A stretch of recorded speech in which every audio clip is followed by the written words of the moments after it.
Oh my God. We're rolling with sound now. Oh, So before we were just like doing this. we were just cheer for our producer. Producer who is the greatest producer on God's green earth, and this is why for some reason he's still on the bit. So for the people that didn't hear, we're at Love and War, which I guess is everybody. Everybody didn't hear it. Like we heard it, me and you heard it, but obviously nobody else. Where are we again, partner? We are at Love and War, one of the finest restaurants in Plano. Texas. I have to remember that because I always want to say Richardson. We are close to Richardson. We are very close. We're right off 175. Correct. And so it always confuses me, but it's okay. I get there eventually. So luckily, I've not been drinking enough. So not enough. Not enough. Night's still early. But yeah. So no, we're here.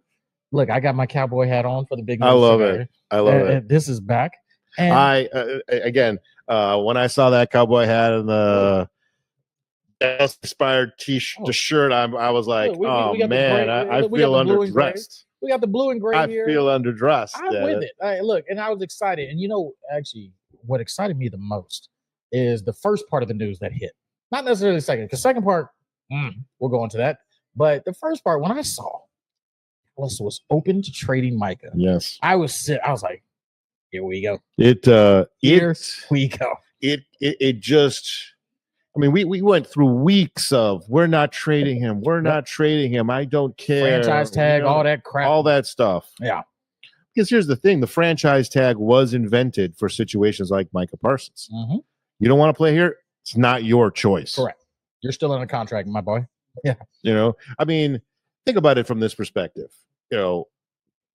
Baseball players. I don't know if how aware of this you are. They have to go through the pre-arbitration process for 6 years before they enter free agency. That's insane. No, I did not know that. Yes. I did not know that. In other words, here's your salary. Take it. Take it or leave it. Take it or go home. Exactly. Right? Take your ball and go home. I make this joke about Paul Skeens, the superstar pitcher, Mr. Livy Dunn, for those of us who are not aware of the inner workings of the Pittsburgh Pirates. We're going to teach some people. That's okay. And he only makes $300,000 a year. Now we say only, but in the baseball world, a guy who's flinging 100-mile-per-hour baseballs like it's a nothing burger, right? That's a tough pill to swallow. They don't realize what it takes to get to the judge type of contract, like how long it takes to get there. Well, again.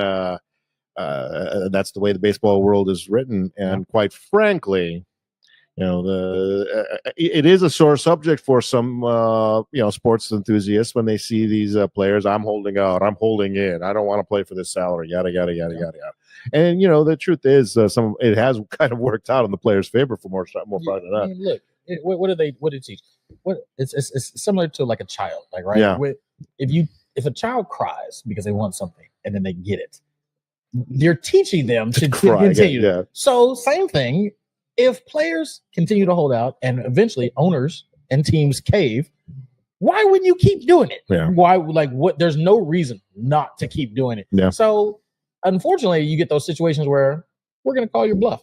And but the fortunate thing for good old Micah Parsons here in Dallas, he got out of where the situation he was at, but also got paid the highest non-quarterback player, justifiably or not, in history. Can I share the numbers? Oh, please, let me hear them. It was, and again, I'm talking about. I'm writing these stuff down on the drive over here. $188 million over 4 years. Insanity. What's that? $45 million with a year? 136 guaranteed. So to who though? To who? Who did he go to? He went to the Green Bay Packers. Jesus Christ. We got to deal with this man twice a year now. What's interesting is,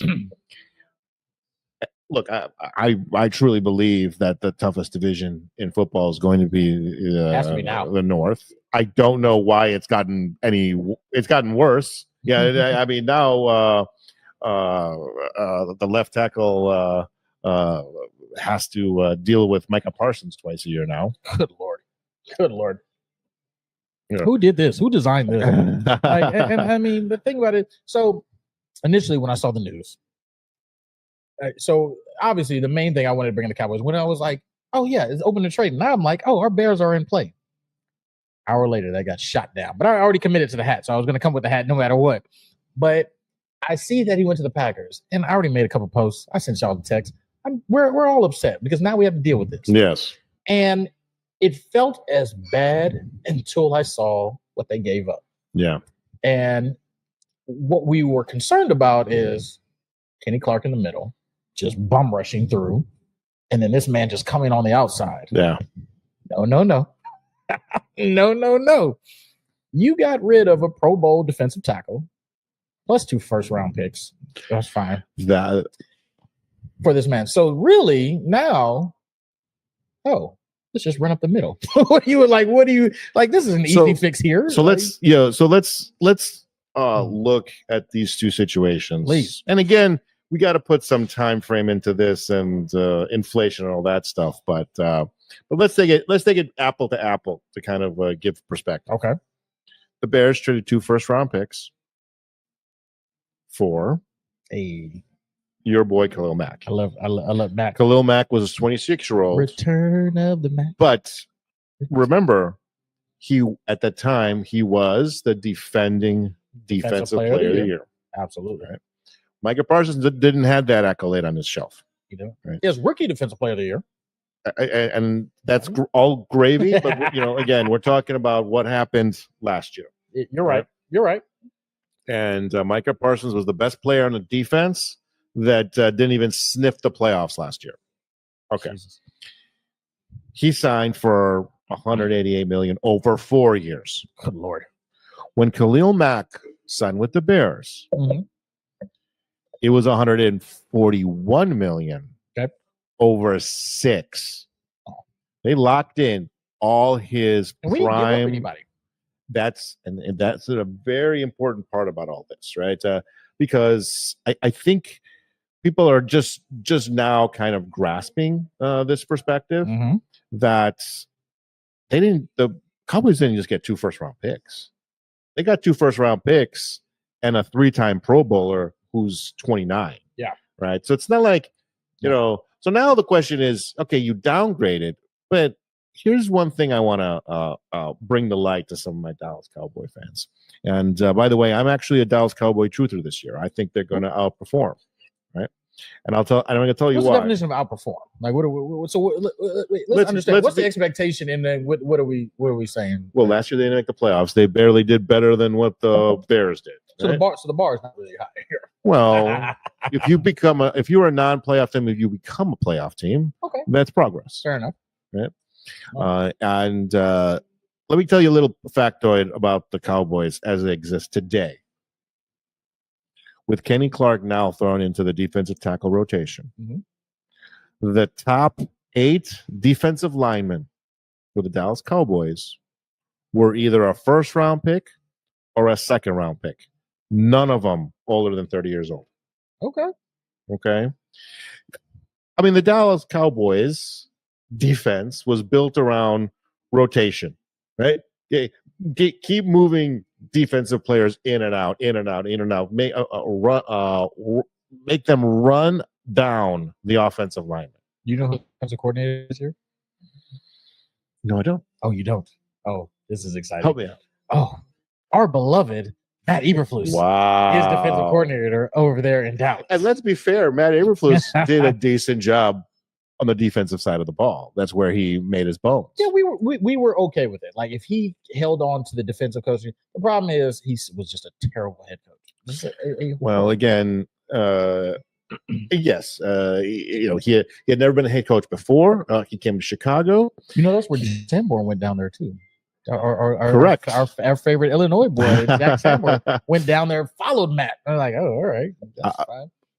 Like I said, I think they made, and I'm going to throw a conspiracy theory at. Ooh, I like conspiracy theories. Let's go. Those are fun. I truly believe now, and I realized I wasn't really saying this a couple weeks ago, but Jerry Jones had no intention of signing Micah Parsons to an extension. But you argue with me. I just want to point it out. I did. I did. All right. I did. Fair enough. Go ahead. Continue with the conspiracy. I believe. Look. I believed him when he said, "I'm not trading him." He said it, right? Greatest marketing. Well, there is some truth that if you want to win a negotiation, right? I think we talked about this a couple of years ago when the Jets were trying to trade for Aaron Rodgers, right? And they ended up signing all his favorite players first, right? And then they came to Green Bay Packers and said, "Hey, here's a 5th round pick," and the Packers said, "Yeah, no, thank you. We want a second."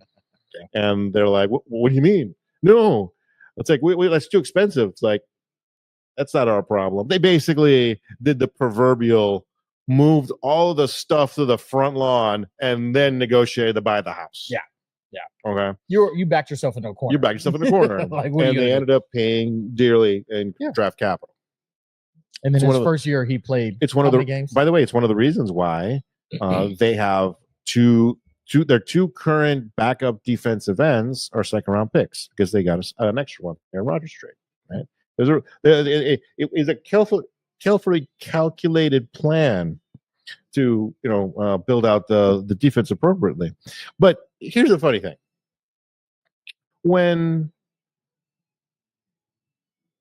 Jerry Jones was being adamant about not trading him, it's very easy to sit there and say that it is a negotiation ploy, right? It's like, hey, if you're not going to blow my socks off, I'm not talking to you. I'm not trading him. Yeah. Because we've seen it before.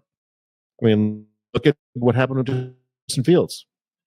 Ryan Poles did the exact opposite. He basically told the Pittsburgh Steelers, "We're only going to trade him to you because that's the only guy they want you to play for." Oh, really? Well, here's a 6th-round pick. And they took it.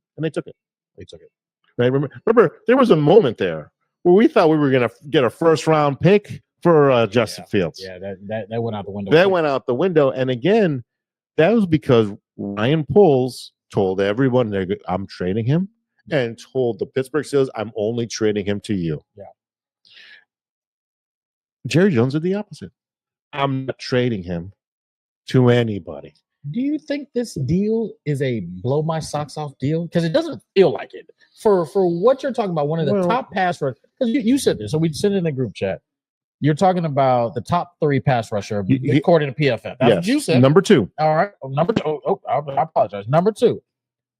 For 2 first-round picks and a defensive tackle, granted, a very good defensive tackle, but defensive. Is this deal a blow my socks off type deal? Because it doesn't feel like it. Like when we did the Khalil Mack deal, that felt groundbreaking. Yeah. That looked like Well, again, there's a big difference between just trading future draft capital for a player and trading future draft capital and a good player for a player, right? So now you're talking about differences, right? Yeah. Are we going to sit there and am I going to sit there and even try to convince you that Kenny Clark is as good as Micah Parsons? Of course not. But let's not sit there and pretend that there is this huge gulf between them either, right? I mean, again, the guy didn't make 3 Pro Bowls for fun. Yeah. Right? And he's been relatively injury-free. And again, here's why I believe this conspiracy theory as well. In the Cowboys signed Dante Fowler Jr., a former 1st-round pick of Jacksonville Jaguars, who had a career year last year for Washington. Right? And they drafted a defensive end in the 2nd round of this previous draft. Okay. So now, wait a second. Last year they drafted a 2nd round. You already had a 1st-round defensive end signed from the previous year. Now you're signing another guy and drafting another guy. Mm-hmm. Gosh, it felt like they were prepping the ground. Yeah. For his dismissal, right? And again, I offer as proof the request for because you would think, oh, give me one of your defensive ends. No, we want your Pro Bowl defensive tackle, which again creates this dynamic situation with the Cowboys that nobody NFL can claim. Their top 8 players at so the starter and backup at each position are at least a second round pick. That is that's a fascinating perspective. And here's the other thing. That money that they're not spending on Parsons. Yeah. Well, guess what? Now they traded for a George Pickens. Yeah. Right. Yeah. Now they got a new offensive lineman. Right. I don't know if all of these things are the same in the exact same circle, right? And look, there's a really good chance Micah Parsons come to the Green Bay Packers, wreck the world on fire, and have 20 sacks, right? There's a good possibility that happens. But I also think that the Dallas Cowboys did have an exit strategy here. It looks like it. It looks like they tried to. So is this enough to now take over the division? Cowboys always love to talk about, oh, this is your year. This is our year. How about them Cowboys? All that stupid shit that they say. Is this time? Because, again, you're still talking about the defending Super Bowl champions in your division. Yes.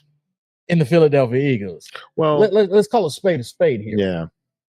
Who are you? Can we now say you got all the pieces in place? Can you, okay, you made this trade. Yeah. Is this a punt for the season? Yeah. Or is this you feel you got better? Because we just saw Jerry get online and say, oh, we traded him and we got better. Okay. All right, Jerry, delusional old man. That's fine. Did you? For starters, I don't know if they've spread out enough cash of what they were, in theory, supposed to spend on Parsons to enough players to sit there and say that, per se. Now, again, I think getting Kenny Clark in that trade is a lot more of a big deal for Dallas than people are giving him credit for. Okay. Because, again, it gives an incredible rotational piece at their true weakness on that defensive line. Right now, yes, it's a downgrade to go from Parsons to Fowler. Right, there's no doubt about that. Yeah, but the theory is that it's a positive overall. Oh, it is. So like you said, this thing is going to envelop the sports world until game one. Of course, it's not going to be particularly close either. And we said it was against the Eagles. It was Eagles. Yeah. Wow. Yeah, divisional Thursday night. I've already got invited to all these watch parties because they wanted they want to talk, and I'm like, look, that's fine. I'll go to them. Yeah. So actually, I got invited to AT&T Stadium. We should go. Let's go. I got invited to AT&T Stadium. I guess they do this thing where even it's away games, they open up the stadium. Okay. So you can watch the game there. Jerry's going to find any way to make some money. Whatever. Of course. I'm down. I'll be there in my Bears jersey. I don't care. I'll put a Cowboys hat with it. Whatever. But I told the people that invited me, I was like, look, that's fine. I'll go to this. We could be creepers and walk in with Parsons jerseys, but oh my God, that'd be hilarious. So Shields, they already put them on the clearance rack. They already put the Micah Parsons. It was quick when they heard it. They was like, all right, we're done. But I told them, I was like, all right, we're gonna go to this watch party, and I need you Monday night, front and center, because where we're gonna be on Monday night. We're gonna be at the Bears' home in Dallas. Richardson, look, the wingnut. I know where we're at right now, but I'm so excited. Football's back, baby. Yes, football's back. Look, we're getting ready for our draft show next week. Yes. Can't wait for that. I've already done one of my drafts today. We're going to talk about it in a minute. Yeah, it's going to be exciting because I listen to you. Okay. It's all right. We'll worry about that later. No. I think this is a great pivot because when you told me that, I almost fell off my chair. So you had your first draft. Was it yesterday? Today. When? Right before the Micah Parsons news dropped. Actually, during, so the news broke. As we were drafting. Can I throw some? Can I throw some fantasy thought process in this? Mm-hmm. For the Packers to do this, they must really believe They're just there. Oh yeah. Right. For them to sit there and believe that on the offensive side of the ball, they had an Achilles heel, and we know what it was. You can't build it. I don't know if you could build a championship roster with a bunch of number 2 and number 3 wide receivers. Christian Watkins. What is his name? Watkins. Christian Watson was supposed to be the number 1 receiver. He couldn't. He can't stay. Romeo Dobbs and all them. Yeah, look, these are 2nd, 3rd, 4th round wide receivers, solid players, but again, not superstars. For the first time in the better part of 2 decades, the Packers did something on draft day they had never done before. They drafted a 1st round wide receiver. They did. Now it was the 2nd wide receiver off the board. Yep. Right. And there are some people who question if he was a top wide receiver available. Obviously, he wasn't the first one taken. But we've heard very positive things in training camp. It's good. Now, one of the things that's become very difficult in fantasy over the last few years is preseason has become this. Spectacle. It's not even a spectacle. It's like it doesn't even matter anymore. Right? Okay. The starters don't play much, and you get very disjointed information. Right? You see fourth stringers have these great games and get cut the next day. Yeah. Meanwhile, the guy who hasn't even had a carry is going to be the starter. Right? Now, I will say to that point though. Hold on, because we finally have something to kind of disprove that. So we had one of our preseason camp warriors make the team recently. What's his name? Walker. Yes, undrafted free agent. Yes. Unsung hero of the preseason. Look, that's Chiefs game. Literally, one of the hands down reason they made that comeback. And hold on, wait. Somebody pointed out. I didn't even realize this. Did you see his celebration on the game-winning touchdown? I don't necessarily recall, but I did see the replay of that game just a couple of days ago. So when he get this touchdown, so somebody actually pointed out, like, what is this celebration? And look, I'm definitely not with the newer generation, so I don't know what this is. Sure, but there is this dance where I need you to go look at this replay, and he's gliding on the field. Like, can we get producer? Can we get a TikTok translation over here? Look, I know but he knows what I'm talking about. Like I saw it pointed out, and look, I beg all the viewers, go look up Jonte Walker celebration. Okay. And so when you see him after he gets up from the touchdown and he looks at, all he starts doing is doing this step glide, and it almost looks he's not touching the ground. It is epic. I'm telling you it. So, but I say that to say, like, so you're right. More usually preseason doesn't matter. A lot of these kids are not going to make it, but it's so exciting when you have a kid like that who worked his ass off. And he makes the roster. And let's be fair too. I mean, look, he did a great job in preseason. He was dynamic on special teams. That's why he really won the job. Right. But at the end of the day, he took the spot of the 4th running back on the team. Right. So, he beat out. Well, no. He wide receiver. He beat out Tyler Scott. This was Tyler Scott. Let's not forget, Tyler Scott was a 3rd round pick a couple of years ago. You just beat him out, and so that screams. What are we talking about? By the way, the Bears cut 2 3rd rounders this year. Ooh, right. That's interesting. Some people like blame polls for messing up. But here's the thing. Here's what I would say. I actually appreciate it because, hey, every GM makes mistakes. Accept your faults. It's okay. Cut it. Look, and he's learning from that, because how long do we keep Velus Jones? That horrible experiment. We kept it. That old rookie, like, wasn't he like 24 when we? They were criticized when he was drafted. Oh my God! And then we just held on him for year after year. I think he was projected to be a 6th round pick when they drafted him. How many muff punts and kicks did you have to do before we said, you know what?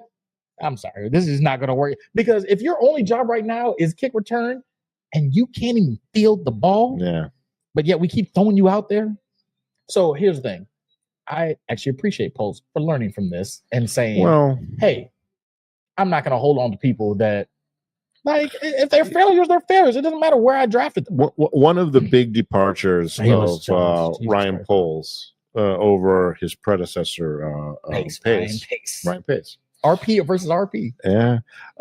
Ryan Pace was big believers. I gotta fix this problem now. I'm gonna throw whatever future draft capital I can to fix this problem now. Ryan Poles in 2 years had more draft picks than Pace did his entire career. Yeah, facts. And one of the big lessons we learned during the Jimmy Johnson Cowboys era of the 90s was, and Bill Belichick kind of adopted this. Draft picks are exactly what they are. They're just lottery tickets, right? The best thing to do is get as many of them as you can. Yeah, you them to hit. Don't worry about trading up to get one. Trade down, get the guy you like, and get extra picks. By the way, this Luther Burden. Oof. Good Lord. You want to talk about it? You want to talk about a lottery pick? Did you know Jesus that the Bears traded down 3 times in this draft? Mm-hmm. When all of Chicago Nation was up in arms about trading up to get Ashton Jante from Boise State, we had our annual 3-shot deal hanging in the balance. Didn't happen. Yeah, didn't happen. But I remember us being live on that show. We were, and I was sitting there. I remember when the 4th pick came across, and I was like, "Here we go, do it. Here, just do it. We almost got our shots ready. We almost got our shots ready for that one. Well, let's be fair. I said after Jacksonville traded up for Hunter, I had significant doubts about Cleveland's, because Jacksonville was in this like no-win situation, right? Mm-hmm. They wanted to make a bold statements, but they already have their pretty boy QB who they're overpaying. So where's the bold statement going to be? And if you're not going to make a bold statement, you're better off trading down. So your bold statements get the simp with the girlfriend that's using him. Yeah. God. I'm sorry. We can go into that if you want. Like that's and we don't have to, but that's. By the way, had to throw that out there. At the end of the show, please remind me, because I want to talk about my new conspiracy theory in the NFL. Okay. And it has to do with relationships with NFL stars. Marketing. Everybody go ahead. Let's get there, right? Let's stay on topic, because I think it's going to be controversial. But no, let's pivot a little bit to fantasy football. Oh, hey, fun times. Hey, let's talk about your first 5 picks. Oh my God! All right, so look, I know last time we talked, I was about to be very reckless with a lot of my picks. I was almost thinking. So the last time we talked, sure, I was picking number 2 in this one, right? And I'm thinking Justin Jefferson, Josh Allen. I mean, look, out of pocket, just out of pocket. Sure, whatever the case is. I didn't go there. Oh, I didn't go there. Really? Cooler heads prevailed. Cooler. That's what it was. And maybe it wasn't. I wasn't drinking enough yet. You were drinking when you told me that. I'll tell you that right now. I know that. But yeah, we got it back. My number 1 pick, Bijan Robinson. It was number 2 overall. Look, it made sense. It made a lot of sense. Number 1 pick was Justin Jefferson. So really, it was. That's very interesting. That was number 1 overall in this league. Wow. And so look, I know I say some crazy stuff, but my Justin Jefferson thought process was not out of, and look, if you looked at his average pick in a lot of leagues, 1.6. Yes. That's where he was at. Well, and let's remember tequila and Red Bull, sugar free. Yeah. I remember Justin Jefferson has a rookie QB this year. But who's he going to throw? He's not throwing to anybody else.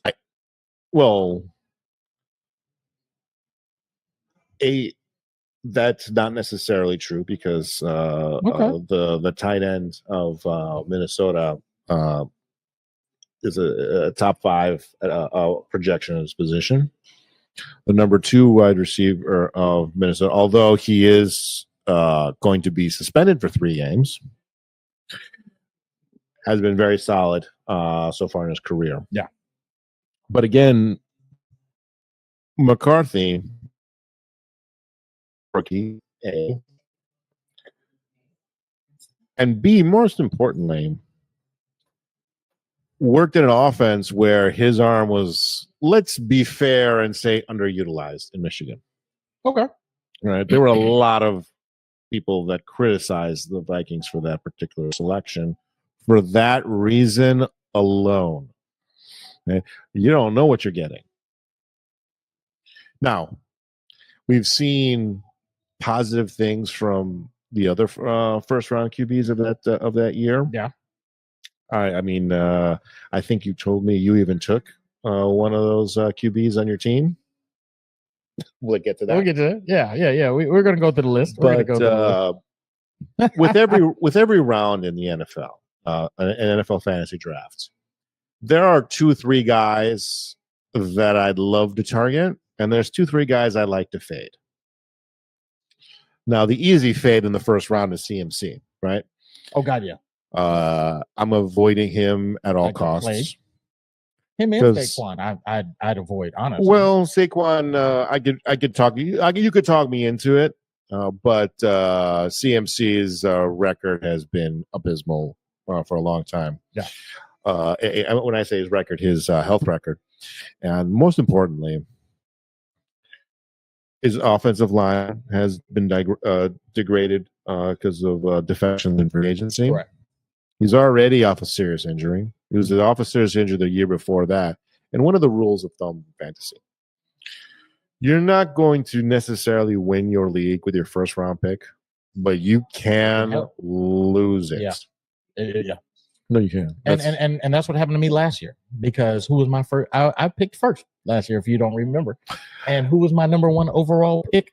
Mr. CMC. Mr. Correct? CMC, just absolutely obliterated. Now, the fact that I came even close, that it is amazing. But no, it absolutely destroyed. It absolutely destroyed. But here, I digress. So let's go to the second round pick. Second round pick, I actually took from our local professor. Okay. And I was like, you know what? I think this is going to happen. I think this is right. Okay. Omar Hampton. Yes. Was my second round pick. And I was just thinking, I'm like, you know what? When you look at the Chargers, some of the things that you said, and you look at the head coach. Oh, who's the head coach? Good old Jim Harbaugh.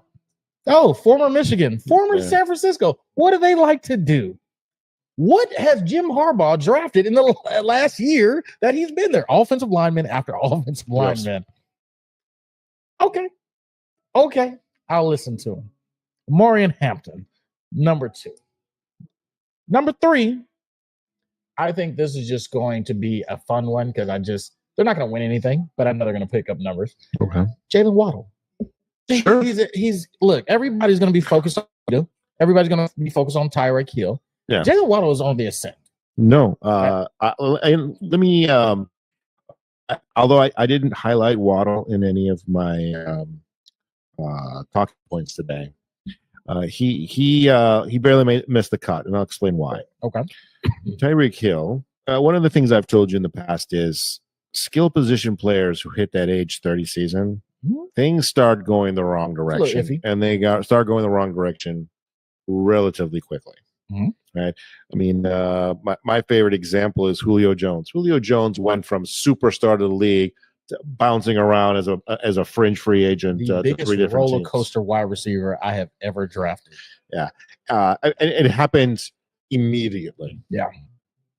Right. And with all due respect to Tyreek Hill, he was not Julio Jones. Julio Jones was 6'5" and ran like a freak of nature. Alabama Hill, I'm taller than Tyreek Hill. Okay. So when I say that, this is one of the reasons Kansas City had no problem trading him to Miami. They're like, you're going to age horribly. Yeah. Because you're not 6'3" freak. Yeah. You rely on your speed. If you can't burn people, what exactly are you going to do? You're not out jumping them. right? Yeah. Because some of these cornerbacks now in the league, They're getting bigger. They're bigger, they're getting stronger. I mean, the reigning defensive player of the year. Mm-hmm. 6'1", 220, and runs just as fast as Tyreek Hill. Jalen Ramsey, over 6 foot.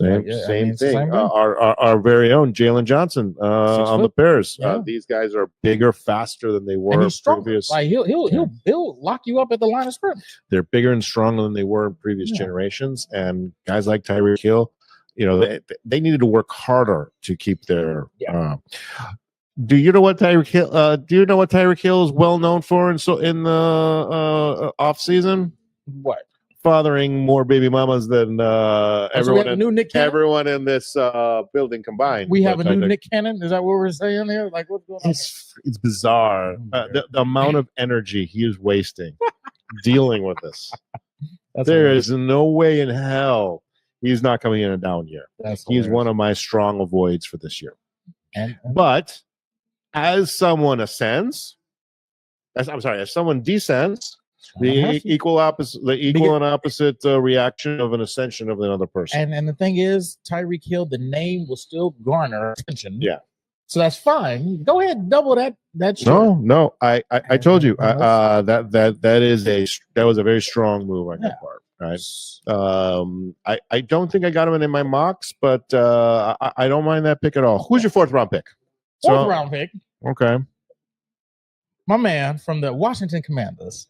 I went Jaden Daniels. You went Jaden Daniels. I went Jaden Daniels. It's a bold pick. It is. I will say this. I feel better about that now that Scary's locked up. Scary Terry's locked up. I'm going to tell you something right now. If that did not happen, yeah, it would be wrong. I would have been critical of this pick because, look, it goes without saying.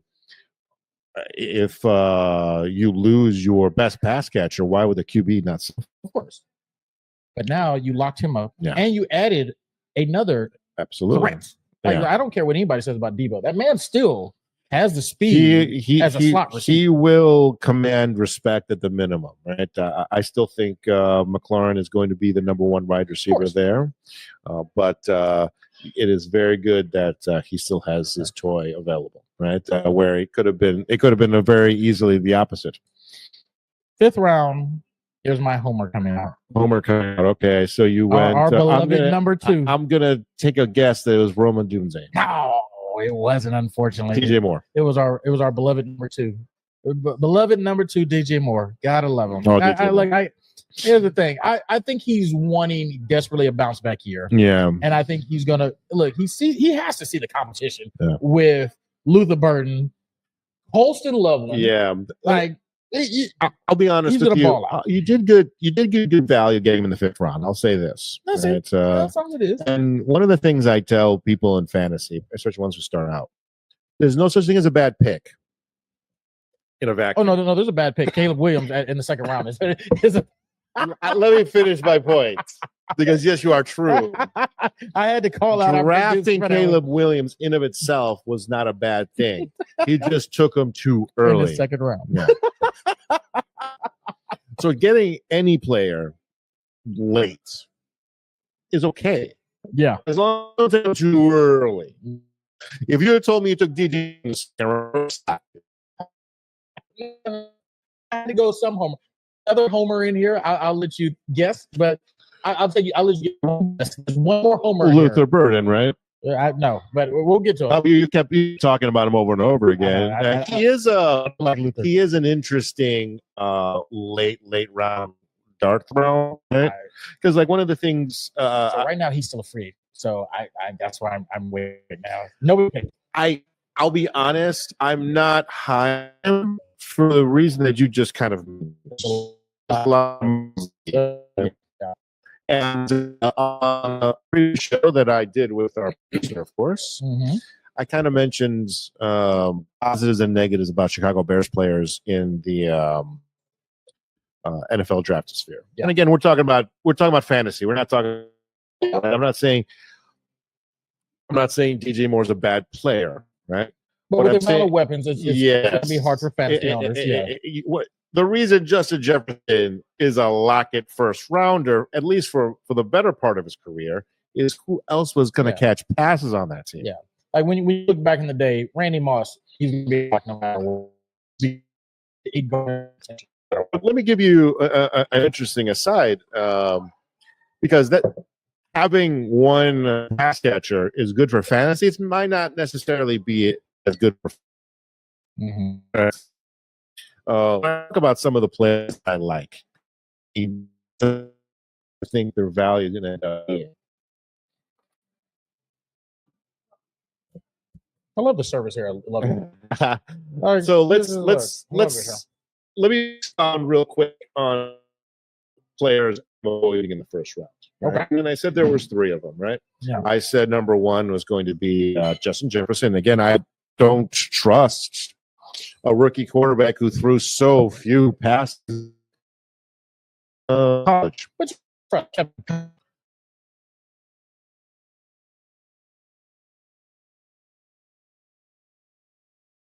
we're all outperform. Yeah. Oh, Justin Jefferson, and it might be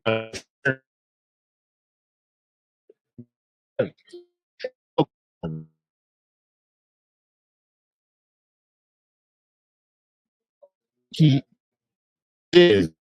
finished last year. Okay.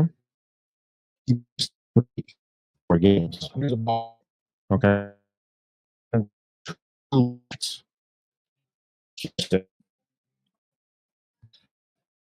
Stephon Diggs and his 95. Yep. Don't forget about Tank Dell, though. Hold on. Oh, no. You don't remember Tank Dell's out for this.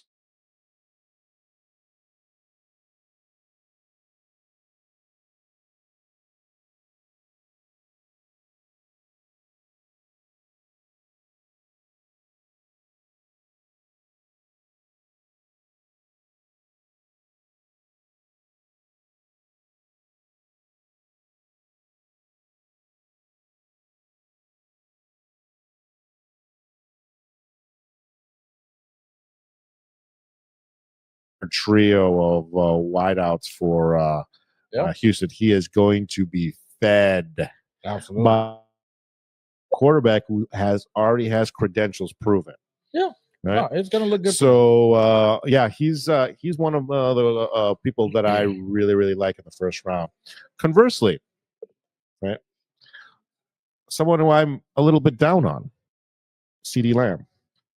And it's not a talent issue. Because of George Pickens, is it? It is because of George Pickens.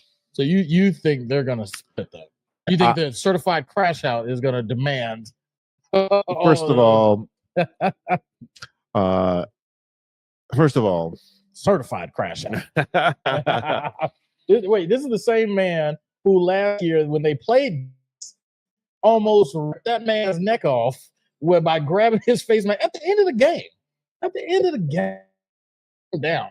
This is all right. Yeah, he does have a depressed draft slot because of some of his off-putting issues. How many wide receivers do you know that off-putting issues over the years that were certified fantasy stuff? Look, do we need to remember at Ocho Cinco for a long time? Look, T.O. T.O.'s another one. He played for Dallas. That guy was a lunatic. I never go argue. It's always funny. The most like diva-esque like wide receivers are just like top notch. I loved it. Like the like one of the main ones. This is why like some of those like quiet receivers don't get the recognition, like the Marvin Harrisons of the world, the Larry Fitzgerald. They're just quiet as mice. When you look at their stats, when you look back, like, oh yeah, you guys should easily be in the conversation in the top 5.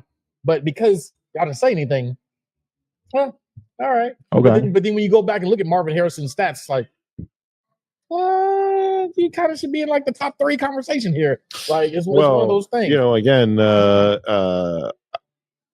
for some reason, the NFL has a lot of latitude for diva behavior for wide receivers. And yes, Pickens has his issues, but he is pound for pound one of the more talented wide receivers in the NFL. So let me. And I really believe the Cowboys made a really fascinating decision. I'll bring him along as the number 2. It's going to be interesting how they split it. But so let me blitz the next couple of rounds because I know there's going to be a lot. But I went wide receiver heavy for the next couple of rounds. So speaking of one who we just spoke of, Stephon Diggs was my next one. No. Okay, keep going. I'm listening. Wide receiver number 1. They're not going to anybody in New England. They're not going anywhere else. Okay, that's all right. So Khalil Shakur. I like that pick better. Believe it or not. Now that they announced Daniel Jones, Michael Pittman was another one because now Anthony Richardson sits his ass on the bench. They buy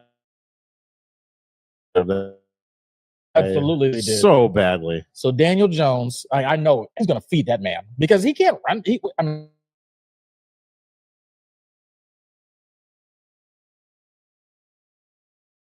I think he's definitely going to be at least my flex on a several games. Okay. Several.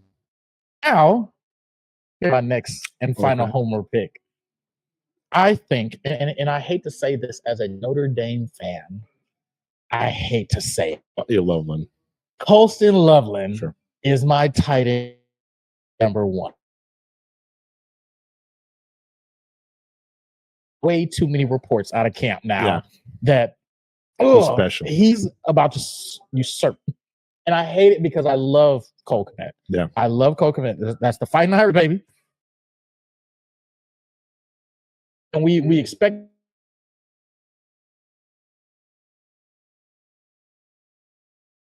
on a previous episode, I talked about individuals on the Bears who were sliding down draft boards. I just mentioned DJ Moore. Mm-hmm. Right? I mean, DJ Moore was a Lockett second-round pick, late second-round pick last year. Yep. Second round.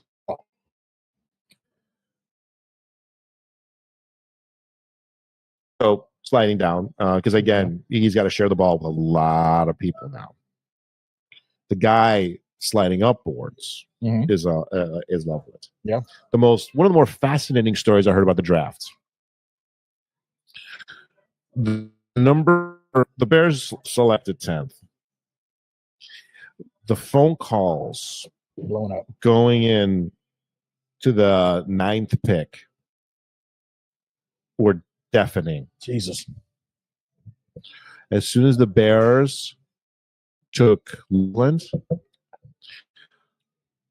the rumor is the phone calls stopped. There were about 5 organizations begging to move up into the top 10 to take Loveland.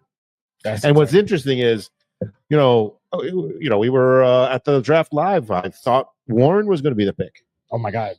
And I heard Loveland. I'm like, I don't even remember watching this guy. Like, I don't know anything about him. Warren. Remember Kevin Warren? Caught 130 balls for Penn State last year. He was their number 1 pass catcher. I mean, it was I think, by the way, both of the rookie tight ends are going to have big years. Have you noticed like the big tight ends coming out recently are just exploding? Bowers, and then like Sam Laporte of the year before that. Yes, like I think the game is evolving to that. And it's interesting. The tight end position evolved dramatically with the all-time great Anthony Gates, who played all those years for the Chargers. I'd even say before that, Tony Gonzalez. They were kind of were in the same era, right? Yeah. But remember Gates was undrafted. He was an undrafted free agent basketball player turned into a freak tight end. Yeah. Hall of Fame tight end, like Hall of Fame. I want to say it was this year, right? Yeah. No, he just got inducted because they did the Hall of Fame game. And I found it fascinating because, like you said, the last 2 years, the number one tight end who finished in fantasy was a rookie. Yeah. 5 years ago, this is unheard of. Wouldn't even think about it. Not even in discussion. Yeah. So here we are with these new age tight ends, and they're taking the lead by storm. I truly believe because they're playing like wide receivers. I agree with they're glorified big wide receivers. We're talking about 240-pound men that can play like a 220-pound, like 6'1" wide receiver. Absolutely. Because here's the thing, people forget about Colson Love. Like when they won the national title, he was dominant then. Yeah. We just forgot about him because the very next year, the quarterback changing and everything, JJ McCarthy leaves, and you don't really have consistent quarterback play. He falls off. Yeah. And even when we drafted him, you're right. We were both on the same level. Like, obviously, when we don't get Ashton Genty and we say Colson Love, I'm like, wait a minute, hold on. Well, you remember we went tight end, and wait, there's Tyler there? Yeah. Do you remember what I was saying? Remember who I was saying I really wanted, right? Morgan Hampton. Your second round pick. I'm going to tell you something right now. It is my one of the themes of the NFL fantasy draft this year will be the rookie running back phenomenon. Yeah. Right. And we talked about Gianti, right? Who, by the way, is going at the end of the first round. I think he'll actually return first round value. Because I think he has superstar written all over him. And where else are they going? He has no competition. Yeah. It's Brock Bowers or him. Those are their weapons. Like who else? But I'm telling you right now, that's just the tip of the iceberg. Yeah. Omarion Hampton. And remember, the reason I love Omarion Hampton is because the offensive line. Yep. Right? And their head coach. Like, look. They're going to give him the rock, and he's going to have blockers in front of him. Every single time. And I'll tell you, I found a quote from a scout very interesting. Someone was asking some of the defensive players of the Chargers what they think about Hampton. You know what they said? I hate tackling that guy. He runs angry. When your compatriots are saying this stuff. I'm sorry, I got to cut you off. All right. Because I just came across. Okay. I'm sorry, because the big news is going to be this Micah thing. So Jerry just did the recent interview, and so listen to this quote. I got to get your thoughts on this. So obviously he got the 2 picks from Green Bay. This is what he said in his interview. Nothing says we can't use some of those picks right now to go get somebody. Wow. If they turn around, I don't know who they would do this for, but if they say, thank you for those 2 first picks, and then they turn around and get who? Who would you go after? And what are you trying to replace? Are you trying to replace this edge? Oh my God! Wait, Myles Garrett. Why not? He's not going anywhere. You don't think so? He just signed his contract. Why would they trade him now? Because if I give you 3 first rounders, here's the thing. Here's my perspective. If they do that, Dallas wins that division. I'm just gonna say it. I mean, look, hey, you might as well say something. I personally, I think that's more hot air. If you give the Browns 3 first rounders for Myles Garrett, oh my God, man, what are you? You're gonna blow the heads up. They got it now. They got it now. Might as well. Look, hold on. Let's think about this. Producer, correct me if I'm wrong. If Jerry Jones is sitting here saying we can use these now, and then you trade one elite pass rusher for another, sure, who has said they want to play for Dallas. Because Myles Garrett, where did he go? What was his college? Wasn't he Texas A&M? Wasn't he Texas A&M? Mr. Producer, I don't know. It's a good question. Was it Myles Garrett, Texas A&M? So you have somebody that won't back down home.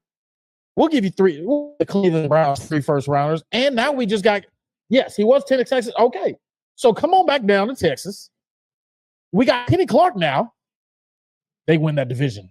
I don't care what look, I'll get on the Cowboys. You win that division. Sure. Because the Eagles got the line like they used to anymore. That line gets destroyed. Well, Jaden Daniels, I don't know. I don't know. If they pull that one off, kudos. Hey, look, I'll with y'all Cowboys fans. Go ahead, make that playoff, win the division. Well, nothing's going to happen before the first game of the year. Let's just be pragmatic. Are you sure about that? I'm pretty damn sure. You were pretty sure that Michael wasn't going anywhere. I'm just saying. Look, bring the Texas boy. Again, if you want to put some egg on my face, keep mentioning that. That's fine. You're acting like I'm the only one who did. And again, I'm listening to a person's words coming out of a guy's mouth. Right. So it's not like I pulled it up. I just want to put here. I know I'm saying some outlandish stuff right now. No, I am. Sure. But obviously, I'm about 2 drinks in. Nah, that's definitely the third one. But anyways, I'm just saying, look, I was with y'all here. Hold on, wait. Can we get back to the fantasy? Oh, yes, you're right. Okay, go ahead. To the fantasy show. We've completely. Don't we have a fantasy show next week though? We have the actual draft next week. Oh, we have the draft. So that's not the fantasy show. No. Are you going to give me some tips and tricks to beat you? I'm going to give you six individuals I think are being drafted a little bit lower than I have them rated. Okay. And we briefly talked about Nico Collins. I think he's gonna finish top 5 overall in the NFL. I talk about George Pickens. I think he's gonna have a very good year this year. So you think just everybody's gonna focus on CeeDee Lamb, so he's just gonna be running free? CeeDee Lamb is gonna flatten out a little bit. Just kind of similar to DJ Moore, where all right, it's not bad numbers, but this isn't number 1 wide receiver in the NFL anymore.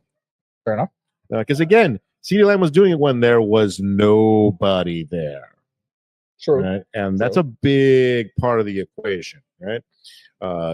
What's your quarterback play look like? And are you competing with a lot of targets? Yeah. That's why, by the way, I was very fascinated that you passed on Jamar Chase on that first pick and you went with Bijan, the guy who's and I'm telling you right now, a lot of expert drafts they passed on Jamar Chase too. Yeah. Because look, I do believe that Cincinnati's defense is absolute trash, and they're going to be playing Nintendo football. Yeah. But this man said techno football. I love it. I love that game. Like I don't know if all the viewers know what that is. But no, think the other way to look at it, though, is they also gave a big contract to T. Higgins. They did, right? Yeah, all 3 of them make up $110 million of their salary cap. And also another running back who I'm very high on. Who, if you had told me you got him in the second round, I also wouldn't have been pleasant surprise. Chase Brown. Okay.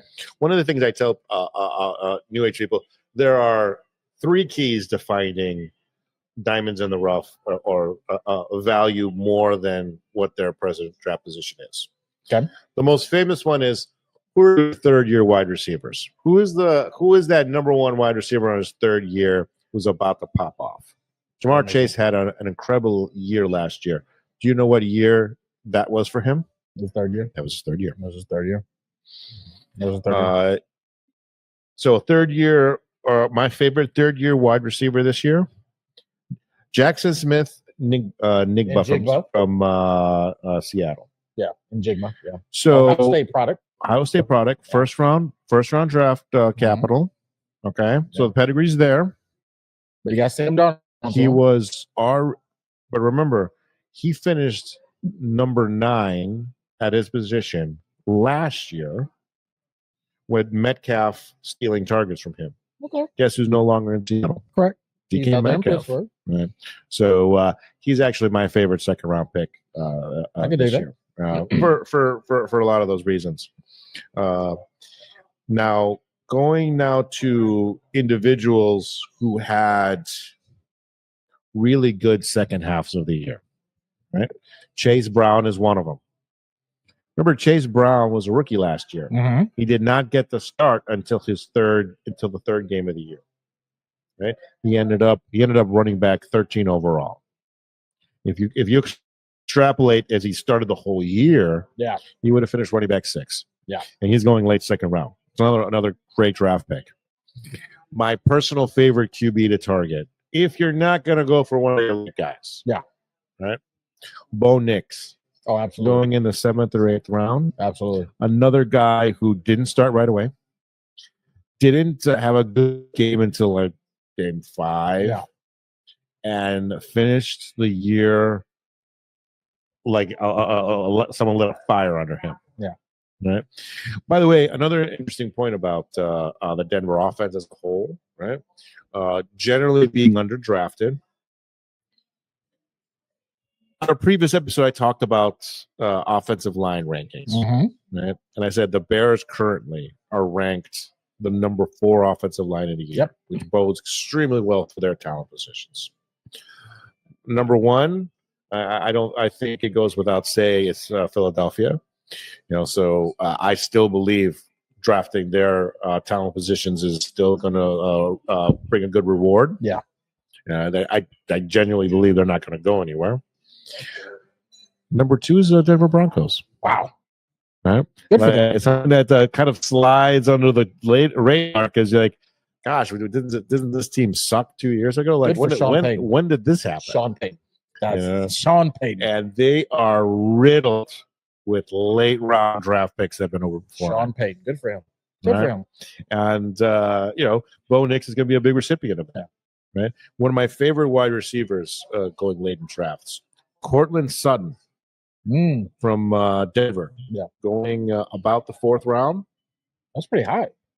Well, that's pretty high. Did you know he finished wide receiver 10 last year? No, I didn't know it was that high. It was. I know it was significant. I know he had some big games. He had a great season, and again, similar to Bo Nix, he didn't get started till like game 5 or 6. I feel like he was, but that's what I was going to say. I feel like he had some roller coaster games, so that's what makes him intimidating. Well, the pedigree is not necessarily there, right? Yeah. I think he was a 2nd or 3rd round pick.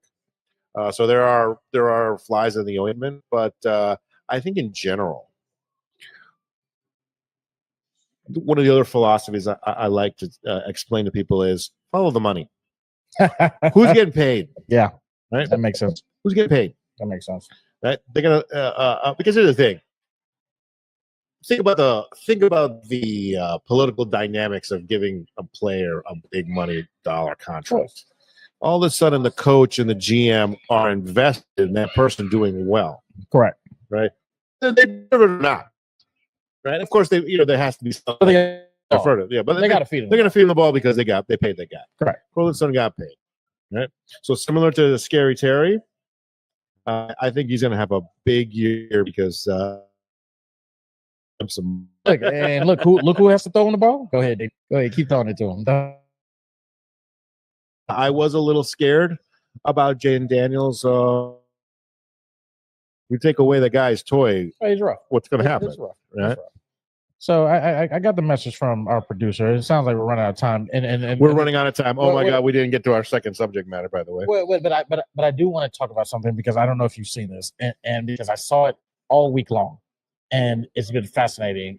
And Rajah Jackson, you know about this situation? No. Okay. Oh, God. So Rajah Jackson is Quentin Rampage Jackson's son. Okay. You know who Rampage, like big UFC guy. He's best known for being in a headlock on the ground and picking this man up, just pure strength, and dropping him, and knocking him out from that. He was a beast at UFC, right? His son was at a amateur wrestling event, like pro wrestling event. Okay. And so he was in the backstage hanging out with the crew. Well, one of the wrestlers there thought he was another wrestler working. So they knew the cameras are rolling, what they call a work. So it's like, hey, we're working out a beef and things like that. So he gets in his face and he's like, do you know who I am? Yada, yada, yada. So then he cracks a beer can over Rampage's son's head. But he thinks he's going to sell it. So now the wrestler is like, you're not going to sell it. You're not going to sell it. Yada, yada. And so his kid is like, I don't play that. I don't play it. And so they had to explain to the wrestler, he's not a worker.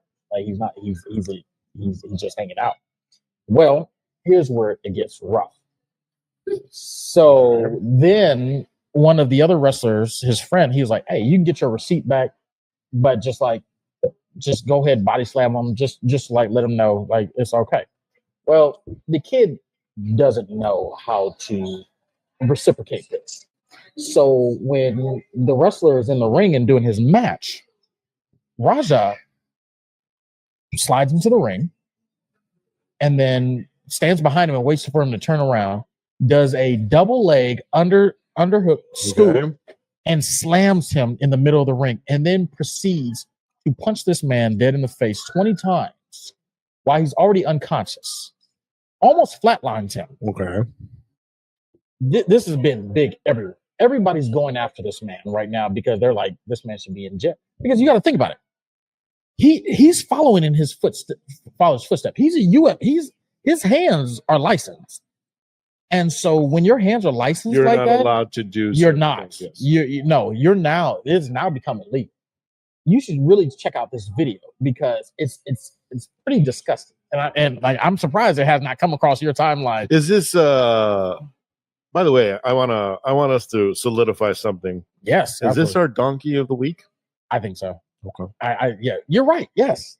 I would consider this my donkey of the week because for a man that's hanging out with pro wrestlers, knowing that there's scripting and there's work with this that take place, the fact that you would act like that and almost kill this man, or unalive this man in the middle of the ring is insane. And he's pretty much just ruined his life because they're now calling for a warrant for his arrest. Because again, your hands are licensed right now as lethal weapons. And he didn't stop. You should really watch. Anybody who's not seen this, go watch it. Viewer discretion is advised because I'm telling you, this man was unconscious. Okay. And so yes, it was insane. And so our donkey of the week, Rajah Jackson. Rajah Jackson. I'm going to call. I like that. I'm all right with that. It is what it is. But I mean, look, I pray for that pro wrestler. His name was Psycho Stu. That's what his name was. Prayers for him for his recovery. They said he's awake now. Right. But they said he flatlined in the ring. And so it is what it is. But look, it's always a pleasure coming out to Love and War. So can I do a McDonald's version of? Oh, please! This sounds fun. Okay, I so like I'm not gonna extrapolate. I'm just gonna give the names. Guys I like, guys I'm avoiding, and my particular. Oh yes, for the fantasy. Yes, deep sleepers of the draft. Yes. Okay. So again, guys I like: Bo Nix, okay, Nico Collins, I like it, Cortland Sutton, and my personal favorite, Jackson Smith. Njigba. I'm gonna have that guy on my team. I'm not gonna be able to know how to pronounce his name. I'm glad this is recorded because I'm not gonna remember any of this. Guys, I'm staying away from. Yes. And again, I'm a big believer that investing in 31-year-old plus skill position players is a recipe for disaster. Okay. Fantasy football. Devontae Adams. Right. Aaron Jones. Okay. James Conner. Mm-hmm. Again, all these guys well in their 30s. Yep. And of course, the individual that is currently residing on your team, I guess you forgot to list it on the second half of the show. You like the first half, you list the second half. You still haven't listened. We'll fix you next year, I promise. Stephon Diggs. That's okay. Because I'm sorry. Aside from being 32, aside from being off a bad injury, aside from being basically mentally unstable and causing all sorts of commotions off the line. I mean, he's off a bad season to begin with. Like, there's no track outside of he's the only wide receiver they're paying right now. It's like, okay, at least he's not my receiver one. So I'm going to tell you something right now. I think the big takeaway, and I truly believe this is going to happen this year, is the rookie running backs. I got one. I got one. I'm going to tell you something right now. If you have a draft and you don't have at least one on your team, you made a mistake. I got one. Nobody can say it. I got one. Because it's not just Gianti, right? It's Hampton. Yeah. Right? It's Harvey from Denver. Yeah. Right? Got one. Do you want to know who the skill position player to target on New England? Hendrickson, the former Ohio State running back. I'm going to tell you something right now. They're going to feed that guy. I believe it. On the ESPN experts draft that happened just a few days ago, Hendrickson went early second round. Well, we got it. We got a draft show next week. We got so right now the rookies, and now my deep sleepers, guys who you're not after the 10th round. Yeah, Cedric Tillman, wide receiver for Cleveland. Okay. Right? A lot of people forgot about this, but last year for about 6 games, he was a wide receiver 6 in the NFL. Right. He's also entering his wide receiver 3 season. And again, I'm a big believer that there's going to be at least 2 or 3 wide receivers every year entering their 3rd year who just pop off and make a big leap. Nice. Right. Now, I talk about Jackson Smith from Seattle. Mm-hmm. I think he's in for a big year. I think Cedric Tillman's going to also qualify and have a big step up. And again, you get this guy late in drafts. The guy who was my favorite about 2 weeks ago, Micah Parsons from Tampa Bay. Okay. He was also a first-round wide receiver, and we learned from the previous year these early-round wide receivers get as many of them on your team, right? Because what happened last year, as most people know now, 2 of the top 8 wide receivers were rookies. Right, and now are being selected at worst the front end of the 2nd round. Right, there were a lot of championship teams that took neighbors in that 5th round, and he ended up being a wide receiver 6. Right, another wide receiver I love this year. But he was wide receiver 6 with crappy quarterback play. Mm. Now they're going to have like semi-competent. Yeah. Gonna look a lot better. You know, I'm telling you right now, something I predict after this year when he goes into his wide receiver 3 season, he's going to light the world on fire. Yeah. And everyone's going to like, what the hell was everybody thinking passing on him? Yeah. Mr. Roman Duze is another one that I'm very, very high on. He's going a little bit earlier than the 10th round, but I like his value a little better than DJ Moore. Now, again, you got him later than normal, so I wasn't a particular right. And now my favorite deep sleeper, and I shouldn't be saying this. Hopefully, our producer's not on the camera angle. Yeah. Learn this name, Ja'Cory Crosby Merritt. Ja'Cory Crosby Merritt. Okay. So a few days ago, the Washington Commanders did something. Remember, we're over the time limit. I just want to. I don't care. He doesn't tell us when we start on time. I'm not gonna let him tell me when we end. But no, they did something very strange. They traded away their number 1 running back. Okay, Mr. Brian Robinson to the 49ers. By the way, also another key tip: if you do want to go CMC. Draft Brian Robinson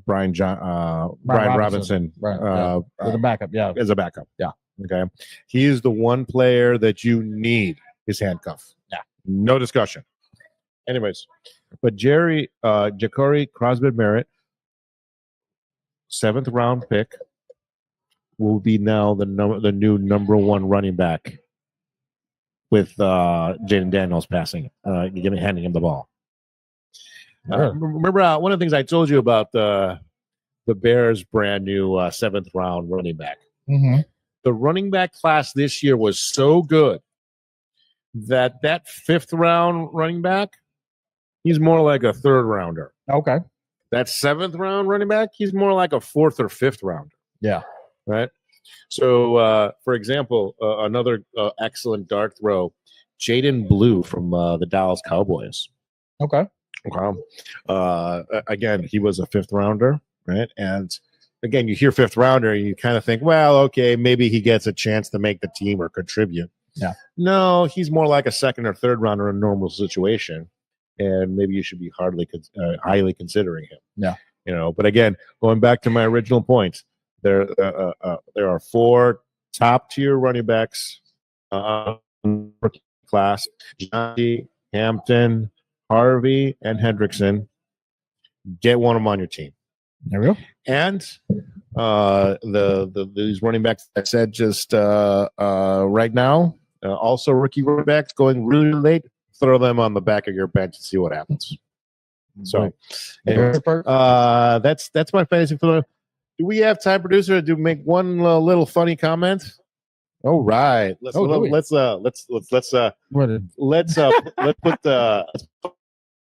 end of the show.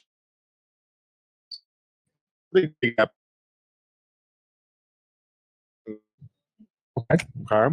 Maybe I missed it. I don't know. So our favorite, let's use that term loosely, tight end in the NFL, dating an international. Oh yeah. We're doing that. Yeah. Got yeah. Serious.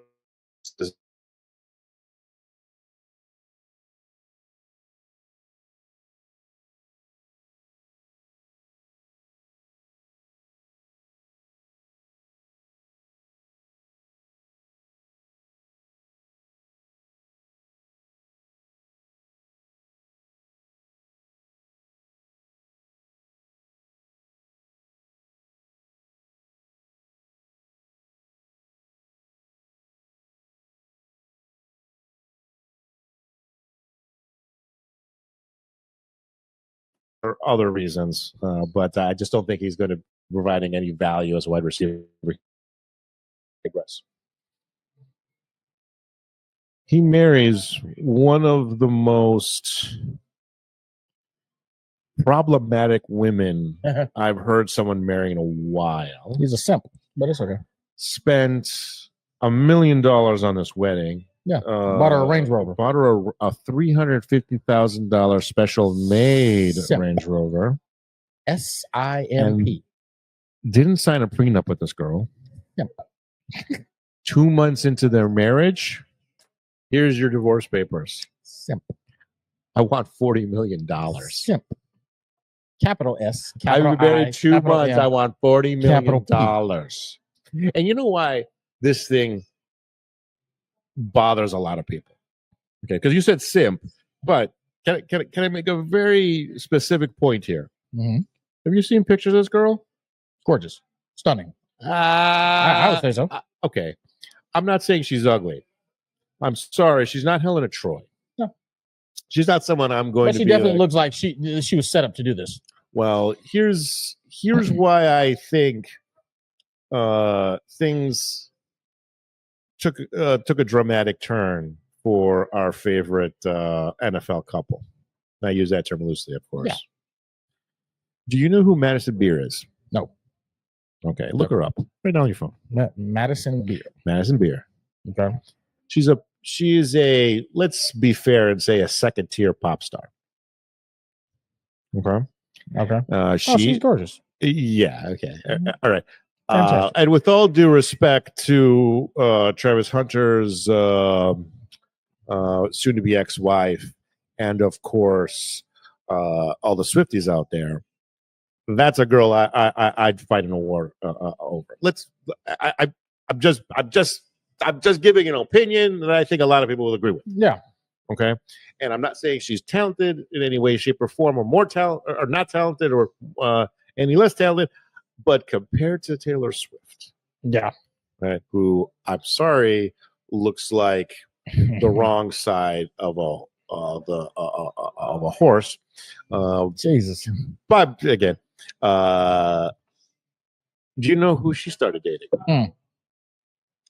Mr. Blonde hair, blue eye, quintessential pretty boy, close. Oh, Justin Herbert. Oh, okay. Remember Trevor Lawrence? Good for them. You asked me, Trevor Lawrence did the right thing. He married his high school sweetheart. Yeah. Good for them. Good for them. They were getting a lot of attention. Yeah. Right. Yeah. They were in the LA market already. Mm-hmm. They were getting pictures on page 6. Her single that came out last year made in the 30s at the height. Yeah.